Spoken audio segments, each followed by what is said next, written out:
apa-apa. Ini Kecil tapi mungkin energinya sangat begitu kuat itu teman-teman. Lompat ya. Nah mungkin teman-teman yang mempunyai mata batin bisa dilihat ya, ini kecil tapi mungkin energinya sangat luar biasa. Ini agak hangat ya Pak ya? Iya. Nah seperti ini. Jadi ini mustika merah delima iya. yang Bapak dapatkan dari puser anak Bapak yang notabene bukan keturunan titisan dari Bunda Ratu Laut Kidul. Iya. Silakan Kang.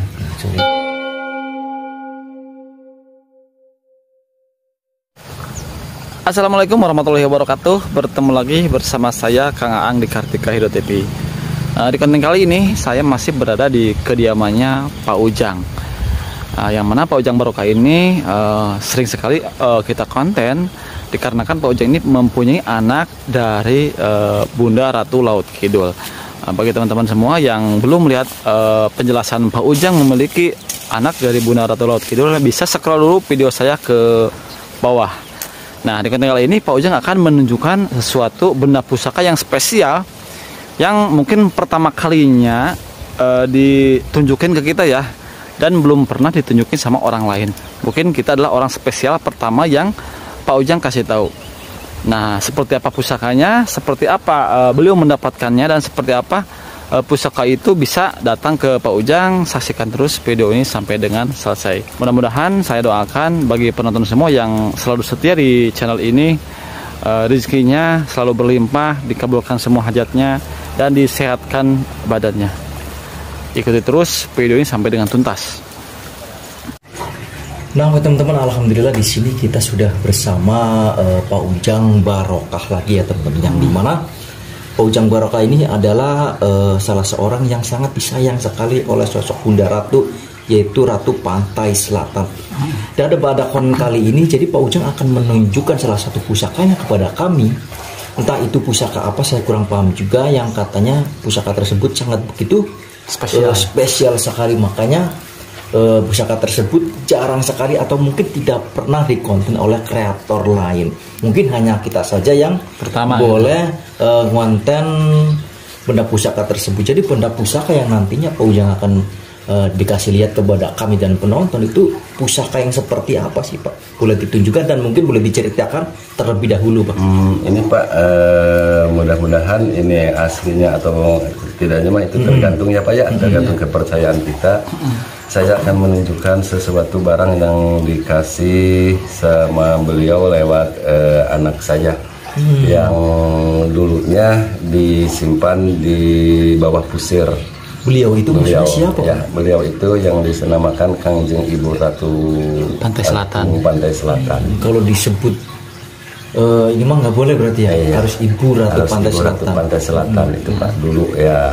Dulu semenjak itu, sebelum ini mustika ini keluar, semenjak dari mulai masuk kelas 2 SMP, beliau sering sakit di dalam perutnya itu Pak. Di dalam perutnya sering sakit, dia tuh di dalam perutnya entah apa, sama periksa sama dokter dia nggak apa-apa. Yang sering sakit siapa, ibu? Bukan, anaknya, anak yang dititipkan sama beliau itu. Berarti anak-anak bapak lah. Iya, anak sekarang. Saya, gitu, anak saya sekarang. Ya setelah itu, setelah dia langsung setelah SMP, keluar SMP, dia langsung masuk sekolah di SMA Al Kausar Bandung. Setelah itu pulang dari Bandung, dia tetap mengeluh kesakitan. Saya di sana heran apa yang dirasakan sama dia itu. Sakitnya sampai kewalahan itu Pak, sakitnya. Ya sampai kewalahan. Saya periksa. Maksudnya kritis gitu Pak? Iya, enggak sampai kritis. Kalau dia lagi kerasa itu sampai jungkal jumbalik itu rasanya. Jerit-jerit gitu. Iya, menjerit-jerit, sakit-sakit apa. Saya dikasih obat tetap, cuman alhamdulillah setelah itu ada datang seorang kesepuhan yang dari Lampung, Saya tanyakan dia itu sakitnya apa. Ya alhamdulillah mungkin ada sesuatu barang yang ada di dalam dia yang dititipkan sama Bunda Ratu itu Pak. Ada dia, maksudnya barang tersebut ada di dalam perut anak di dalam perut anak saya yang di sininya Pak, yang di pusernya. Ya alhamdulillah setelah itu di malam apa, kalau salah malam Jumat, coba dideteksi sama beliau, alhamdulillah keluar sebuah mustika yang bernama merah delima, Pak. Ya. Itu muncul sendiri apa Ya, misalkan ditarik, Pak? Ditarik, Pak. Ditarik itu. Ditarik pakai energi Ya, tenaga pakai dalam. energi tenaga dalam. Sampai ininya juga pakai pisin, sampai pisinnya itu juga pecah, Pak. Pakai pisin juga, pisinnya Pisinnya pecah. sampai itu. Kedengarannya seperti kayak benda jatuh dari atas itu, keras gitu, Pak. Ya, setelah itu diambil, diperlihatkan bahwa itu ada sebuah mustika yang keluar dari Puser. ya, puser dia. Ya, setelah keluar benda tersebut, alhamdulillah sampai sekarang dia nggak kerasa perutnya, Pak. Sekarang berarti udah biasa Udah aja. biasa itu. Itu berapa bulan ke belakang atau berapa hari? Itu udah ada 1 tahun ke belakang, Pak. 1 tahun di belakang. Oh, Itu berarti merah delima ini padahal sama Bapak udah lama dipegang. Iya. Cuman Bapak nggak mau ngasih tahu ke siapa-siapa. Siapa. Berarti cuman kita aja. Iya. Wow, berarti kita spesial dong, Iya, Pak. belum martabak ya. belum tahu sama siapa-siapa, Pak. Itu. Cuman kalau asli atau tidak mah saya juga belum tahu ya, Pak. Cuman semenjak saya memegang ini, ya alhamdulillah kalau saya lagi merinding, panas tiris, cuman untuk dipakai air, terus bukan kita menduakan Allah kepada mustika ini, cuman minta jalan syariatnya ya, Pak. Alhamdulillah itu berkat pertolongan Allah bisa dijadikan untuk kesembuhan penyakit. Jadi untuk perantara gitu ya. Untuk perantara itu juga kalau percaya ya, itu mungkin kalau percaya mungkin Allah sesuatu menciptakan suatu barang mungkin ada untuk kegunaannya, mungkin itu, Pak. Nah itu, Pak, mustikanya seperti apa, boleh dipertunjukkan ke kamera? Mustikanya ini, Pak. Kalau mustikanya ini, Pak.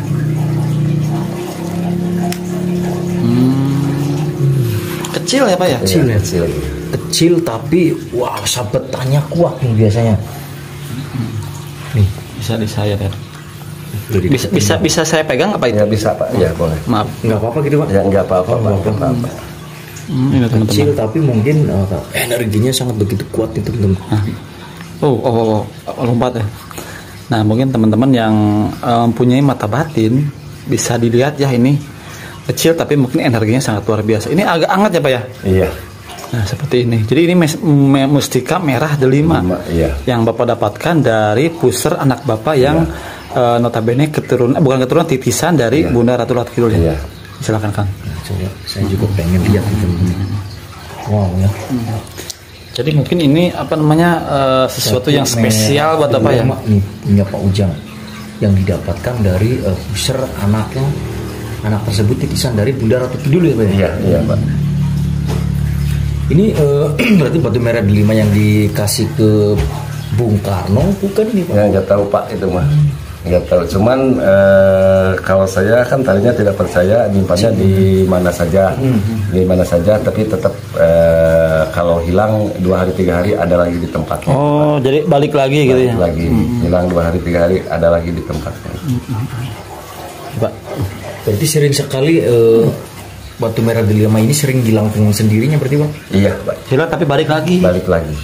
Balik lagi. Berarti kalau untuk kegunaannya, Pak, yang selain tadi Bapak sebutkan, kalau Bapak syariatnya itunya, syariatnya lagi sakit bisa sembuh dengan air yang dicelupkan sama batu tersebut. Nah, itu ada khasiat lain nggak selain itu? Kalau khasiat lain belum saya dipergunakan, Pak, untuk khasiat yang lain. Cuman kalau ini khasiat-khasiat lainnya belum dikasih petunjuk buat apa, atau buat kekebalan, atau buat menarik untuk usaha, untuk sesuatu, belum dikasih tahu. Cuman masih di dalam proses proses penyatuan khodam dan mustika ini dengan pakai mahar. Kata beliau harus pakai mahar, membaca surat Al-Fatihah 10.000. Itu baru akan datang khodamnya yang sejati, kekuatannya yang sejati. Berarti maharnya pakai bacaan surat Al-Fatihah, bukan pakai uang berarti, Pak ya? 10.000. Cuman godaannya, Pak, saya juga baru 2.000 itu kayak ada yang batu, kata ada yang baca Allahu Akbar, itu bisa menjadikan hebat. Itu di kamar galap nggak pakai lampu. Soalnya itu kan kebaikan itu datangnya dari kegelapan, Pak. Jadi ini udah sempat Bapak bacain 10.000. Ya, belum nyampe. Oh, belum nyampe, tapi ada gangguan gitu. 2.000 sampai 3.000 juga udah ada gangguan. Sampai saat ini berarti sampai Pak? Saat ini belum lulus. Wow. Berarti ini emang energinya luar biasa ya Pak? Kuat Pak, energinya kuat. Memang kan identiknya kalau batu merah delima ini kan energinya kecil tapi wow, dahsyat ya.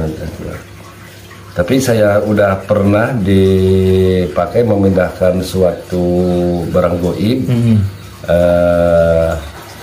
Pernah mengikuti, cuman enggak nampak di alam nyata, masih digoibkan. Maksudnya dipakai mindahin apa Pak? Dipakai mindahan sesuatu barang gitu Pak. Seperti barang melalui pakai batu ini. Iya, dulu gitu. Seperti misalnya barang goib apa namanya, apa keris, apa harta-harta yang peninggalan dulu itu pernah, cuman pindah nggak pindah, cuman nggak nampak. Soalnya kekuatannya belum maksimal 100% mungkin itu Pak. Nah Pak, ini Bapak pernah nyari nggak ini sosok kan biasanya kalau mustika ya atau pusaka ada sosok penunggu. Nah, ini Bapak pernah komunikasi nggak gitu atau? Kalau ini saya tahu atau kebenarannya, waktu saya lagi bertawasul ini harus dibawa ke makom Pangeran Cakrabuana yang berada di Gunung Cakrabuana. Oh, di atas ya? Ya, sampai saya berangkat dari sini jam 9 malam Pak. Jam 9 malam kan di sana ada makam Purbawisesa dan peninggalan Pangeran Cakrabuana. Ini harus dibawa ke sana. Oh, berarti udah pernah dibawa ke sana? Udah dibawa ke sana. Udah ya, saya jaroh, itu bukan saya percaya kepada makam, cuman saya wangsit harus dibawa ke sana. Alhamdulillah bertawasul di sana Pak. Sampai cahayanya, kalau dulu nggak gini Pak, cahaya sekarang agak bilang-bilang cahayanya. Setelah dibawa ke tempat petilasan Pangeran Cakrabuana. Oh, dulu nggak seterang ini gitu? Ya nggak seterang ini. Tapi setelah dibawa ke makom Pangeran Cakrabuana, agak kinclong gitu ya? 3 bulan kalau nggak salah. Alhamdulillah nih ada cahaya-cahayaan gini. Lebih berkarisma, lebih berkarisma itu Pak, cahayanya. Boleh lebih celing gitu ya Pak? Lebih celing, lebih cahaya. Kalau dulu mah agak merah, apa itunya mah kayak merah ati ya Pak. Kalau ini mah ada cahaya. Oh, agak gelap gitu ya Pak? Agak gelap. Kalau sekarang mah ada cahaya-cahayanya. Alhamdulillah. Nah, berarti dari penunggu batu tersebut sebetulnya sosok siapa Pak? Kalau penunggu yang ini barang ini, ya kemungkinan yang berada di sana di Cakrabuana. Soalnya ini harus dibawa ke tempat petilasan Pangeran Cakrabuana dan Purbawisesa. Saya bawa jam 9 malam. Emang sih kalau ini dari Bunda Ratu itu kan nyambung dengan Siliwangi ya? Iya. Kan kalau Cakrabuana kan masih nyambung dengan Prabu Siliwangi ya, cucunya Pak. Kalau Cakrabuana itu berarti karena Raden Kian Santang ya? Raden Kian Santang ya? Kakaknya berarti ya? Uanya? Uanya Pak. Uanya Sunan Gunung Jati, berarti kakaknya Raden Kian Santang. Oh, ya bener Pak. Kalau Pangeran Cakrabuana itu kalau itu Pak keponakan Pangeran Prabu Kian Santang Pak. Kalau nggak salah. Silsilahnya punya. Kita mah nggak mungkin tahu. Iya, kemungkinan gitu. Kemungkinan namanya berarti. Terus yang kedua ini harus dibawa mandi ke Cakrabuana di tempat petilasan Prabu Walang Sungsang sembahyang. Mengambil wudhu, ada sungai. Iya, sungai. Di warung ada sungai ini. Kemarin ini baru 2 minggu saya bawa, lagi hujan besar harus ke sana, dibawa mandi ke sana. Kemungkinan ada berkaitan, mungkin bekas senjata beliau atau dulunya gitu yang dipakai.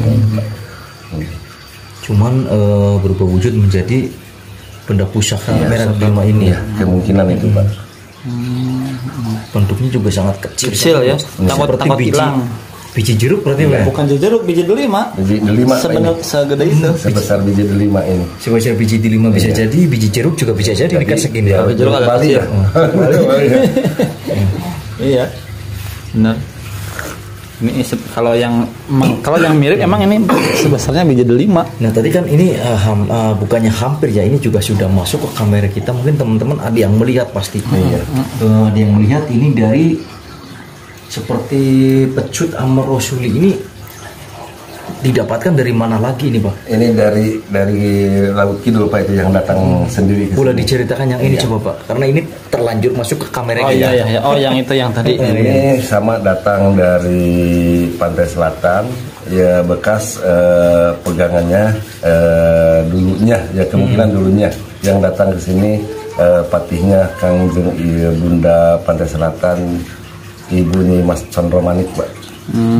Ini dulunya mungkin gitu ya Pak, semua yang datangnya dia menitipkan ini kepada saya.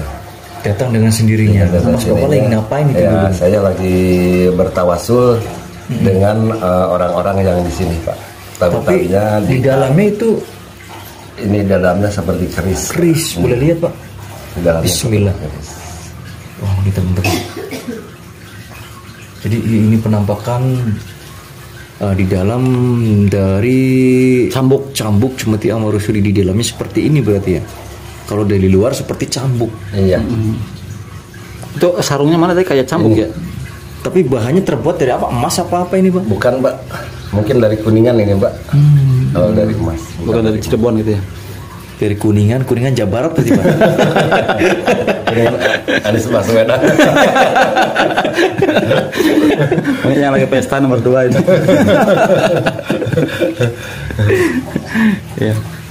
Berarti yang uniknya sih memang ya Pak Ujang ini benda pusaka itu pada berdatangan ya Pak ya? Iya Pak.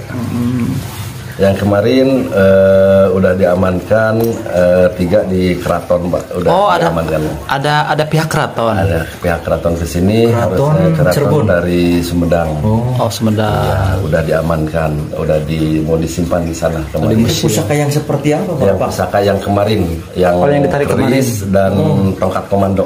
Oh yang pas penarikan kita ikut. Oh enggak, kalau penarikan itu masih ada di dalam. Itu nggak mau. Kalau itu yang tadinya kalau Bapak kesini itu kan mau di konten itu tongkat komando. Oh belum sempat berarti ya? Belum sempat. Oh berarti kita belum sempat, tapi udah dibawa. Udah diamankan. Kita kesana aja diambil. Ya nanti mungkin di lain kesempatan lah diambil. Jangan di konten maksudnya gitu. Iya. Oh berarti selain kemarin yang kita ikut penarikan, dapat tongkat komando sama keris yang kemarin. Oh yang kemarin waktu kita pilihan presiden. Iya. Oh itu dibawa oleh pihak keraton. Wow, diamankan katanya. Berarti mereka itu tahu asli berarti. Tahu aslinya kata beliau. Dan pusaka itu Bapak dapatkan dari hasil tirakat. Iya. Mungkin orang yang ngerti tentang ilmu seperti ini itu tapi kan kebanyakan itu hasil apa? Ya mungkin itu mah yang nggak tahu, yang tahu pasti iya benar. Makanya dibawa oleh pihak keraton. Iya. Kalau bukan untuk bagian saya ya udah dikasihkan. Dikasih. Nah itu Pak, kalau misal detik-detik Bapak akan dapat pusaka itu biasanya berupa apa? Bisikan, apa misalkan mimpi? Kalau saya lagi bertawasulan, kalau akan mendapatkan detik-detik pusaka itu kedatangnya seperti ada angin Pak. Ada angin. Kalau datang, kalau spontan gitu ya Pak, kalau spontan ada angin, tiba-tiba di kamar itu ada yang jatuh barang. Seperti ini kan di kamar ada yang jatuh barang, prek gitu ya Pak. Tiba-tiba aja. Tiba-tiba prek. Setelah dilihat saya ini kan ada di sejadah ada. Tiba-tiba ada di sejadah ini. Jadi emang mungkin udah mendarah daging mungkin Bapak, atau misalnya mungkin ada sosok di belakang Bapak yang sering menarik benda pusaka, jadi mungkin pusaka yang lain pada ikut ya, mungkin seperti itu. Iya, kemungkinan begitu Pak. Tertarik berarti. Tertarik. Nah kalau untuk keturunan Bapak sendiri dari anak Bapak ini ada nggak Pak yang memegang pusaka-pusaka tersebut atau sering bertantangan gitu pusaka tersebut? Kepada anak saya. Kalau kepada anak saya yang nomor 2 itu Pak. Oh, bukan yang ketitisan itu?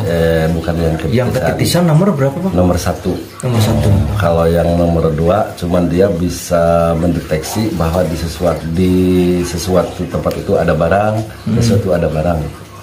Yang kedua itu. Yang kedua. Cuman bisa melihat, merasakan. Melihat. Cuman kalau untuk penarikan dia belum stabil di dalam fisiknya. Yang kemarin juga yang di rumah sana dia dapat jam 12 malam itu kujang pegangan yang dijaga oleh Rangga Wulung dan Rangga Geni. Pegangan Prabu Siliwangi. Kujangnya ada bang? Kujang. Ya belum nampak, baru juga dapat sama dia. Dia itu kalah energi. Lepas lagi. Ya, lepas lagi kalah energi jam 12 malam kata dia itu. Mungkin kalau emang sih kalau yang ilmu-ilmu kayak gini biasanya keturun temurun ya Pak ya. Iya. Dan karena bapaknya mungkin masih keturunan Prabu Siliwangi ya mungkin ke bawahnya juga sensitif. Sensitif itu ada kemungkinan begitu Pak. Yang namanya kodam-kodam itu pasti lebih tertarik mungkin. Iya. Nah Pak, kalau misalkan kita nih sebagai orang-orang yang polos ya, Plong-plong. ya enggak lah juga kalau kalau misalkan kan pasti mungkin penonton ada yang nanya, ya kalau orang biasa pengen narik benda pusaka, ada nggak trik and tripnya atau mesti cara apa gitu Pak? Berarti Bapak yang ngerti caranya. Kalau caranya orang biasa gitu. Kalau orang biasa caranya untuk menarik benda pusaka itu kita bertirakat aja Pak. Bertirakat semedi gitu ya. Semedi minta petunjuk gitu. Tapi itu harus ada gurunya mungkin. Iya, itu harus ada guru. Nah, kalau nggak ada gurunya mungkin ya jong. Mungkin kan ada kalimahnya yang disebut Aji Senggoro Sakti itu pakai kalimah Aji Senggoro Sakti. Mungkin minta sesuatu gitu. Mungkin apakah apa yang mau dipinta sama kita, apa misalnya barang, pusaka atau sesuatu harta kalau diizinkan sama Allah. Cuman itu nggak semudah itu. Satu malam itu kalau betul-betul menarik, bukan menarik, meminta ya Pak ya. Meminta, kalau betul-betul meminta itu satu malam itu harus 1000 kali dibacakannya. Wiridnya itu kan minta yang murni. Kalau narik yang sebetulnya misalnya narik kita dipaksa narik, kadang-kadang yang dikasih sama penjaga itu ciptaannya, kawenya, yang aslinya mah misalnya disimpan. Soalnya kan itu juga yang di alam gaib juga, di alam gaib itu sama seperti kita kalau dititipkan suatu barang sama leluhur, untuk anak cucunya tidak sembarangan memberikan Pak. Takutnya dia juga disalahkan. Nah Pak, ini bagaimana tanggapan Bapak ya kan katanya saya juga pernah dengar yang namanya benda pusaka itu sama dengan pasek bumi atau paku bumi ya Pak ya. Ya kalau misalkan benda pusaka banyak ditarik, mungkin ada yang bilang itu banyak terjadi bencana. Apa betul Pak itu? Iya betul Pak. Kalau menurutkan alur cerita para leluhur, ya orang dulu para leluhur. Barang itu kalau dulu para leluhur kita kalau mau misalnya ada bencana, minta permohonan sama Yang Maha Kuasa, ada suatu benda pusaka yang kita pegang, ya kalau kata orang Sunda tumbal harus ini katanya seperti pusar bumi, pasek bumi gitu Pak. Ya kalau ya paku bumi, kalau semuanya nanti barang-barang pusaka diambil dari bawah tanah, ya kemungkinan gitu Pak, energinya bisa bencana. Kemungkinan berarti emang benar berarti ya? Iya, kemungkinan begitu Pak. Kemungkinan. Yang namanya ditarik, dipaksa berarti. Dipaksa ya. Yang namanya ditarik, dipaksa itu kan mengakibatkan fatal. Kalau Bapak mah berdatangan ya? Kalau saya mah berdatangan. Berarti alami, tanpa merusak ya. Soalnya kan ini ada titisan, ada turunan. Iya. Yang narik itu biasanya orang yang pengen ya. Iya, yang pengen barang tersebut gitu. Barang tersebut itu harus mengalahkan dulu yang jaganya. Iya benar. Harus mengalahkan dulu yang harus bertarung dulu ya misalnya gitu ya. Ya kayak seperti apa itu? Iya. Lumpur Lapindo kan itu dicerita dari ada salah satu YouTuber. Beliau juga pakar spiritual juga, katanya itu terjadi pertarungan di dalam bumi tersebut dan meledaklah salah satu kandungan gas katanya. Ya, hingga saat ini berarti tahun berapa itu Lumpur Lapindo? Udah lama itu. Udah lama Pak. 2006 atau 2007? Iya kalau nggak salah. Sampai sekarang pun juga masih keluar ya. Ya kemungkinan begitu Pak. Ya mungkin ada salah satu yang menarik benda pusaka mungkin. Kemungkinan itu Pak. Tapi itu mah katanya pertarungan katanya. Iya pertarungan. Ya pertarungan antara gaib. pertarungan antara yang pingin pusaka dengan yang mempertahankan kemungkinan itu. Kemungkinan itu mungkin Pak. Tapi dari pandangan Pak Ujang sendiri gimana itu? Sebenarnya pertarungan antara merebutkan kekuasaan atau bagaimana? Dilihat dari mata batin Bapak. Kalau masalah itu saya nggak bisa memprediksi Kak, nggak bisa melihat. Terlalu jauh ya Pak. Terlalu jauh ke sana. Jauh-jauhnya juga di Jawa Timur ya. Di Jawa Barat. Kita ke Jawa. Harus melewati Jawa Tengah terlebih dahulu. Jawa Timur. Harus melalui apa namanya Sungai Cisadane gitu ya Pak. Tarung. Kita nanyanya ke Jawa, jadi nerawangnya juga kejauhan. Naik kapal dulu apa gimana? Harus naik pesawat ya Pak. Ya udah Pak, mungkin terima kasih atas penjelasannya. Yang mungkin kita juga mesti ambil sisi positifnya ya, bahwa di sekitarnya kita juga mesti banyak benda pusaka atau benda-benda goib ya. Dan itu bagi sebagian orang sangat diyakini sakral ya Pak ya. Iya. Terima kasih, mudah-mudahan Pak selalu sehat. Wassalamualaikum warahmatullahi wabarakatuh. Oke teman-teman, itulah tadi penjelasan dari Pak Ujang Barokah, yang mana beliau mendapatkan mustika merah delima itu langsung dari pusarnya anak dari Pak Ujang, yang notabene adalah keturunan dari atau titisan dari Bunda Ratu Kidul. Benar dan tidaknya saya serahkan kepada penonton. Mungkin yang ngerti dengan tayangan video ini, mereka juga mungkin nanti akan komen di video ini. Ambil sisi positifnya dari tayangan video ini, buang buruknya jauh-jauh. Saya pamit undur diri. Wassalamualaikum warahmatullahi wabarakatuh.